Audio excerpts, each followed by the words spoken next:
tuh kalau di sini mangkalnya gimana aja?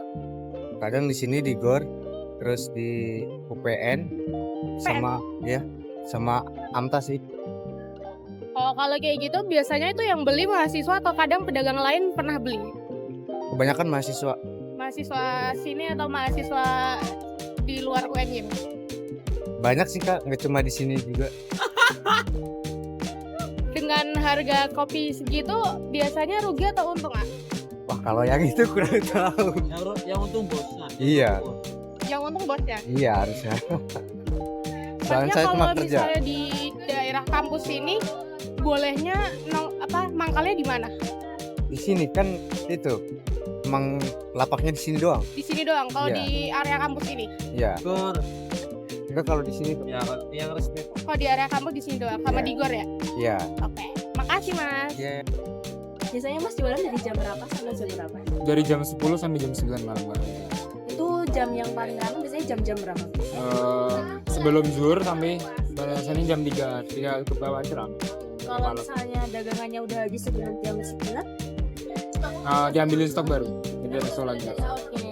Terus paling ramai itu hari apa Mas biasanya? Hari Minggu Hari Minggu. Berarti Mas weekend tetap jualan? jualan. Terus yang dibeli itu biasanya kalangan mahasiswa atau orang-orang biasa? Kalau di sini kebanyakan mahasiswa. Kalangan mahasiswa. Oke. Terus keuntungan bagi Mas tahu nggak? Kayak untung berapa setiap jualan gitu? Ya kalau itu banyak sih untungnya, tapi kan yang ngatur bos. Oh, maksudnya ya. Tinggal jualin aja.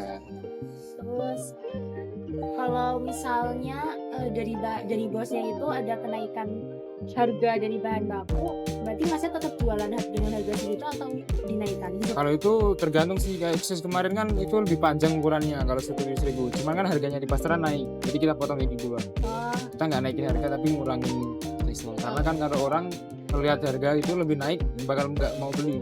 Tapi kalau harga itu sama dengan size-nya lebih kecil masih mau beli. makasih ya Mas. Iya sama-sama. Kita itu mau wawancara terkait pedagang-pedagang di sekitar UNY nih Mas. Nah, jadi yang jadi pertanyaan tuh, Masnya tuh di sini tuh buka dari jam berapa ya Mas? Aku dari jam 10 sampai jam 10 malam. Oh berarti 12 jam ya Mas? Iya, 12 jam. Kalau sehari ada 26 jam, 26 jam. Insya Allah. Sangat gigih ya Mas. Ini bayar kios atau gimana sih Mas? Iya, ini sistemnya sewa ke yang ngurusin kampung sih sebenarnya. Oh kamu. Oh, jadi dibagi jadi dua shift. Shift 1 sama shift 2. Kalau shift 1 dari pagi sampai sore, nanti shift 2 sore sampai malam. Kalau sore sampai malam tuh masih rame atau enggak Mas? Malam rame asal mahasiswa masuk ya, maksudnya tetap stabil sih kalau nggak liburan. Terus kalau kita lihat harga di depan kan kayak murah banget ya Mas. Itu Masnya nggak rugi gitu Mas? Enggak lah, masa kita mau kerja bakti. Kita kan pintar-pintaran ini aja, apa maksudnya cari harga bahan yang emang bisa masuk aja. Terus di sini tuh kebanyakan yang beli berarti mahasiswa gitu ya? Ya, target marketnya emang sini mahasiswa karena kawasan kampus kan. Jadi jarang sih kalau orang luar paling 1-2 aja. Oh, udah makasih ya Mas. Oke. Perkenalkan, saya Aulia Citra Zahra. Di sini saya akan mewawancarai mengenai ekosistem pedagang di Universitas Negeri Yogyakarta. Mungkin Anda bisa memperkenalkan diri Anda? Oke, perkenalkan saya Prince Abel Limin Kultom. Di sini saya mahasiswa psikologi UNY semester 1. Oke, pertanyaan pertama, seberapa sering kamu jajan di sekitar kampus termasuk PKL, food court, kantin, atau taman kuliner boleh? Oke, yang pertama kalau misalnya frekuensi jajan di food court UNY itu paling dalam seminggu mungkin bisa 2 kali sampai 3 kali. Kemudian kalau misalnya untuk di taman kuliner UNY sendiri itu mungkin jarang ya, mungkin seminggu sekali itu mungkin rentang waktunya tidak selalu. Misalnya di minggu pertama di Tamkul, terus minggu kedua yang enggak, jadi nggak begitu sering, tapi yang lebih sering di food court UNY-nya. Oke, terima kasih. Berarti di antara pedagang kaki lima, Tamkul, dan food court atau kantin, yang paling sering kamu beli adalah di food court UNY. Iya betul. Bagaimana pandangan kamu mengenai keberadaan pedagang kaki lima di sekitar kampus? Oke, ini sebenarnya menurut penglihatan aku aja kalau misalnya pedagang kaki lima di kampus itu Buat kampus pusat ya itu jarang karena emang sudah setahu aku itu ada tulisan kayak dilarang berjualan di area sekitar kampus. Namun aku sering ngelihat terutama di dekat GOR itu walaupun sudah dilarang tetap ada yang berjualan sih. Oh, berarti kamu sudah mengetahui peraturan-peraturan terkait orang yang berjualan di sekitar kampus. Kalau terkait peraturan tertulisnya belum tahu, tapi kalau peraturan yang ada di rambu-rambu itu sudah tertulis, sudah tertera. Jadi aku cuma ngelihat dari luarnya aja kalau misalnya di sekitar kampus itu buat pedagang kaki lima itu tidak diperbolehkan jualan. Nah, namun kan juga orang-orang pedagang mungkin ada yang tidak melihat atau tidak mentaati peraturan, ada saja yang berjualan. Apakah menurut kamu pribadi terjadi pelanggaran hak di antara pedagang atau penjual makanan di sekitar kampus? Menurut aku iya, tapi ini terjadi pelanggaran hak untuk ini ya buat yang di food court ya. Kenapa? Karena kan yang di PKL itu sudah tertera rambu-rambu kalau misalnya tidak boleh berjualan. Nah, tapi tetap ada PKL yang istilahnya keras kepala untuk berjualan. Nah, di sini haknya yang pedagang di food court itu menjadi tidak terpenuhi karena mereka yang di food court sudah menyewa lahan yang istilahnya sudah berizin untuk berjualan, sehingga yang hak dari pedagang di food court tidak terpenuhi.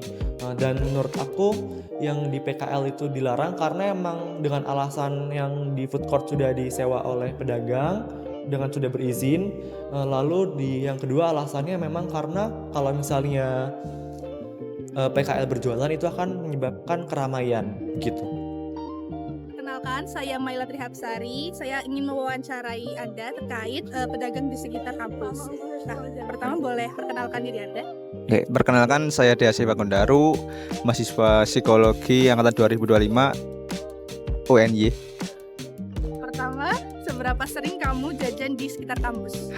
Untuk jajan di sekitar kampus sih nggak terlalu sering kayak tiap hari gitu sih, mungkin beberapa kali dalam seminggu gitu. Di antara pedagang kaki lima, terus food court atau tangkul, kamu lebih sering jajan di mana? Lebih sering ke pedagang kaki lima dan UMKM di sekitar kampus. Di sekitar kampus? Ya, di sekitar kampus. Terus bagaimana pandangan kamu mengenai keberadaan pedagang kaki lima di sekitar kampus?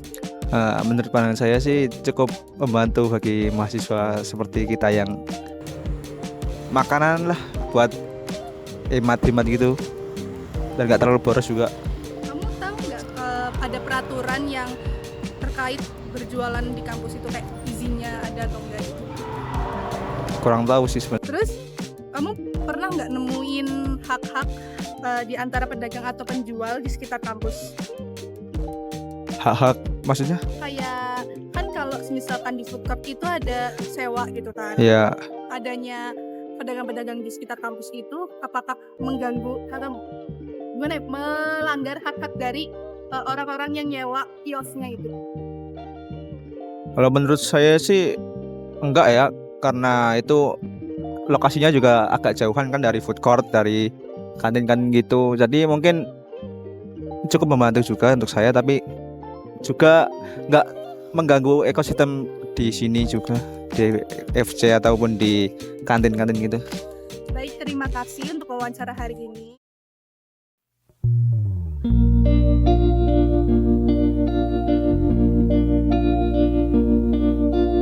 Ekosistem ekonomi menjadi ruang yang sangat relevan untuk menumbuhkan nilai-nilai Pancasila karena aktivitas jual beli merupakan bagian tak terpisahkan dari kehidupan sehari-hari masyarakat. Di ekosistem pedagang kaki lima kampus, nilai-nilai Pancasila sebenarnya hadir dengan sangat nyata. Dimulai dari sila pertama, ketuhanan yang Maha Esa. Para pedagang tetap berikhtiar mencari rezeki sambil menjalankan ibadah sesuai keyakinannya. Secara denotatif, terlihat dari kebebasan beribadah, dan secara konotatif sebagai toleransi, karena di sini agama tidak menjadi batasan dalam berinteraksi. Dari situ, nilai kemanusiaan dalam sila kedua muncul secara alami. Secara denotatif, para pedagang diperlakukan sama dan punya hak setara untuk berjualan. Sementara secara konotatif, kemanusiaan terasa lewat keakraban, saling bantu, dan hubungan sosial yang hangat antar pedagang. Nilai ini kemudian mengalir ke sila ketiga, Persatuan Indonesia. Meski berasal dari latar belakang yang berbeda, mereka tetap rukun, saling mendukung, dan merasa senasib sepenanggungan. Persatuan terlihat baik secara denotatif, bekerja di ruang yang sama, maupun secara konotatif sebagai solidaritas yang kuat. Lalu, pada sila keempat, musyawarah menjadi cara utama menyelesaikan masalah. Secara denotatif, pedagang berdiskusi sebelum mengambil keputusan, dan secara konotatif, musyawarah ini menjaga keharmonisan serta memastikan semua suara didengar. Semua nilai tersebut kemudian bermuara pada sila kelima, yakni keadilan sosial. Secara denotatif, setiap pedagang mendapat kesempatan yang sama untuk berjualan, dan secara konotatif, keadilan terasa lewat etika dagang yang jujur, persaingan yang sehat, dan penghormatan terhadap hak-hak masing-masing. Dengan begitu, seluruh sila Pancasila mengalir dalam aktivitas sederhana para pedagang, mulai dari toleransi, kemanusiaan, persatuan, musyawarah, hingga keadilan, yang semuanya hidup secara nyata dalam keseharian mereka. Piramida hierarki dan nilai Pancasila mengenai pedagang UMKM. Pertama, dimulai dari nilai-nilai Pancasila, seperti sila pertama soal ketuhanan. Setiap agama atau kepercayaan pasti memerintahkan pemeluknya untuk berikhtiar di muka bumi. Salah satu jalannya adalah dengan cara berdagang. Sila kedua mengenai kemanusiaan. Salah satu hak asasi manusia adalah hak bertahan hidup. Mencari nafkah merupakan suatu usaha bertahan hidup. Sila ketiga, soal persatuan dan kerukunan, telah tercermin di antara para pedagang di sekitar UNY yang saling mendukung satu sama lainnya. Sila keempat juga terwujud ketika para pedagang berserikat dan melakukan keputusan kolektif dalam menentukan arah bersama. Yang tidak kalah penting, sila kelima mengenai keadilan sosial, di mana seluruh rakyat berhak untuk melakukan usaha dagang selagi menaati peraturan. Kemudian hierarki yang dimulai dari pasal 5 ayat 1, pasal 20, pasal 27 ayat 2, dan pasal 33 Undang-Undang Dasar Negara Republik Indonesia tahun 1945. Dilanjutkan oleh TAP MPR, Ketetapan Majelis Permusyawaratan Rakyat Republik Indonesia nomor 16 MPR RI tahun 1998 tentang politik ekonomi dalam rangka demokrasi ekonomi, usaha mikro, kecil, dan menengah. Di bawahnya lagi, ada peraturan perundang-undangan UU nomor 20 tahun 2008 tentang usaha mikro, kecil, dan menengah. Lalu peraturan pemerintah PP nomor 7 tahun 2021 tentang kemudahan, pelindungan, dan pemberdayaan koperasi dan usaha mikro, kecil, dan menengah. Setelah itu, Peraturan Presiden nomor 196 tahun 2024 tentang Kementerian Usaha Mikro, Kecil, dan Menengah. Di tingkat Provinsi DIY, terdapat Peraturan Gubernur atau Pergub Provinsi Daerah Istimewa Yogyakarta nomor 22 tahun 2025 tentang pembinaan dan pengawasan usaha kecil. Terakhir, Peraturan Bupati atau Perbub Kabupaten Sleman nomor 44 tahun 2024 tentang tata cara pendataan dan pendaftaran usaha mikro, kecil, dan menengah. Untuk praktik hierarkis piramidal di ekosistem pedagang kaki lima UNY, dimulai dari peraturan kampus tentang larangan pedagang kaki lima di dalam wilayah kampus, kemudian difasilitasi dengan diadakannya pemusatan perdagangan di daerah taman kuliner. Ini adalah bentuk otoritas tertinggi atau puncak piramida yang ada di UNY. Pedagang kaki lima berada di posisi bawah piramida yang harus menyesuaikan diri dengan kebijakan tersebut. Mahasiswa sebagai pembeli di luar dari hierarki piramida tersebut. Karena mereka tidak membuat aturan, tidak harus mengikuti aturan tersebut, tapi kebutuhan mereka memengaruhi keberadaan pedagang. Penjelasan tiap sila. Sila pertama, ketuhanan Yang Maha Esa. Musyawarah pembentukan taman kuliner dilandasi semangat menjaga silaturahmi antara warga kampung, pedagang, dan mahasiswa. Lalu ada rasa syukur dan penerimaan bahwa rezeki pedagang tetap bisa mengalir meski harus mengikuti aturan kampus. Sila kedua, kemanusiaan yang adil dan beradab. Pedagang tetap diberi ruang untuk mencari nafkah secara bermartabat melalui wadah resmi, lalu mahasiswa sebagai konsumen utama tetap bisa memenuhi kebutuhan makan dengan harga terjangkau. Ini mencerminkan penghargaan terhadap hak hidup dan kesejahteraan manusia. Sila ketiga, persatuan Indonesia, itu seperti kampus, kampung, pedagang, dan mahasiswa bekerjasama menjaga keteraturan lingkungan, seperti sentralisasi pedagang di taman kuliner, memperkuat rasa kebersamaan dan menghindari konflik antara pihak kampus dan pedagang. Sila keempat, kerakyatannya dipimpin oleh hikmat, kebijaksanaan dalam pemusyawaratan perwakilan. Ini keputusan membuat taman kuliner adalah hasil musyawarah antara pihak kampung dan pedagang. Dengan mempertimbangkan kebutuhan mahasiswa, ini juga mencerminkan praktik demokrasi lokal yang mengutamakan mufakat. Sila kelima, keadilan sosial bagi seluruh rakyat Indonesia. Seperti pedagang tetap punya akses ekonomi, mahasiswa tetap punya akses makanan murah, kampus tetap menjaga ketertiban, dan juga ada keseimbangan antara kepentingan ekonomi, sosial, dan aturan formal. Selanjutnya, kita akan membahas solusi terkait larangan berjualan di area kampus. Menurut kami sendiri, taman kuliner sudah menjadi solusi terbaik untuk mengatasi permasalahan tersebut, di mana para pedagang masih bisa berjualan dan mencari nafkah, tapi juga tidak melanggar aturan yang sudah. Nah, dari hal-hal tersebut dapat disimpulkan bahwa ekosistem ini memperlihatkan bagaimana nilai kemanusiaan dan keadilan sosial dapat diwujudkan melalui musyawarah dan solusi bersama, sehingga tercipta harmoni antara aturan formal, kebutuhan ekonomi, dan juga kehidupan sosial di lingkungan kampus.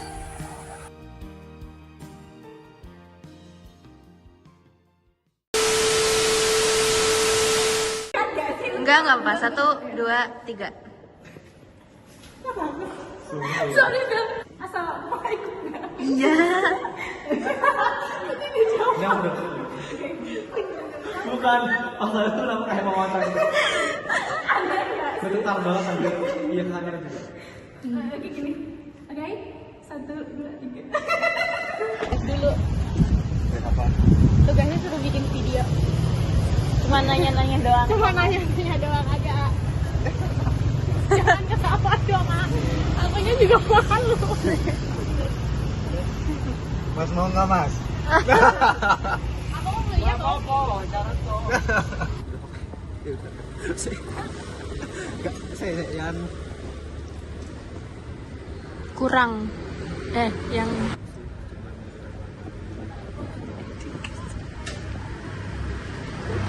Keras gak? Ini jangan lupa dikemasin ya, nanti kayak aku ngomong sendiri. Dah.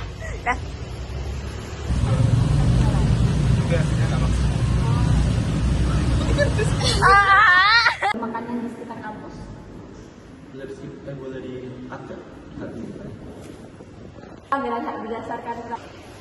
Berdasarkan peraturan yang atau tanda yang Terjadi pelanggaran hak. itu. Oke, apakah menurut kamu sendiri nih apa kamu